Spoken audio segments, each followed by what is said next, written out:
Before it could get yanked from Netflix, I decided to binge watch the first season of Friends.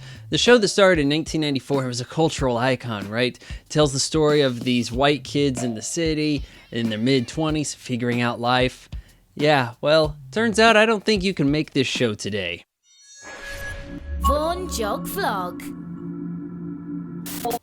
Now, you guys probably are aware of the show, I'll Be There For You, right? Okay, we have a catchy song. We have a very good crowd reaction in the audience. People are really digging this. And in one season, you get a pretty good idea of who these characters are. More so than sitcoms of today. But I have some weird observations for season 1. Firstly, they call it Friends, but who are we kidding here? Ross and Rachel are the leads. They're at the center of the big storylines. Rachel is new to the city. She just left her wedding guy at the altar. Oh, but she'll hook up with him at any time she wants because her and Monica seem to have a slut contest. None of the guys are getting laid like these two.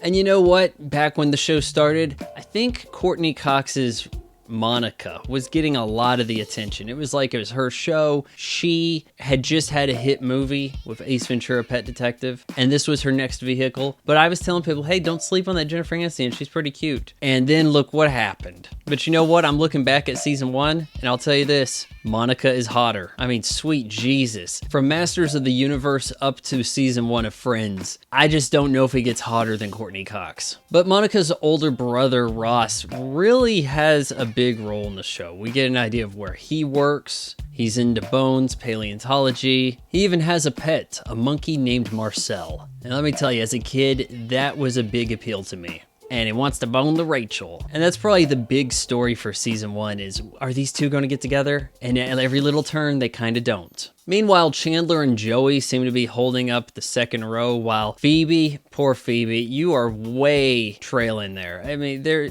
she has, what, maybe one storyline? Which is nothing compared to Ross's can I hook up with Rachel and my lesbian ex is having a baby. Now, occasionally it'll be brought up as an interesting little fun fact that the first black lady on Friends was, what, Dwayne Wade's wife? Not entirely true. I think I saw a black lady talk once. And there's at least another one in the background. Oh, also there's an Asian. But I think the show is able to get away with not having diversity because it was the mid-90s and a lot of the characters are Jewish. Now, had this show been made today, I think we would have had an Asian friend because Asians are so hot right now. There would have to be a fat friend. And much of her arc would be about fat acceptance. And she would overcome some bullies. And Joey would be replaced by a black guy because Italian just isn't minority enough.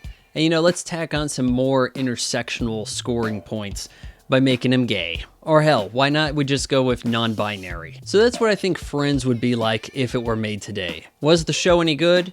Yeah, it definitely had its strong points here and there. But you know what? I quit watching when they got rid of Marcel, and I do recall them mentioning Scrabble at least once. And that was mentioned in the final episode of the first season. But would the show be good if it were made today? Hells no.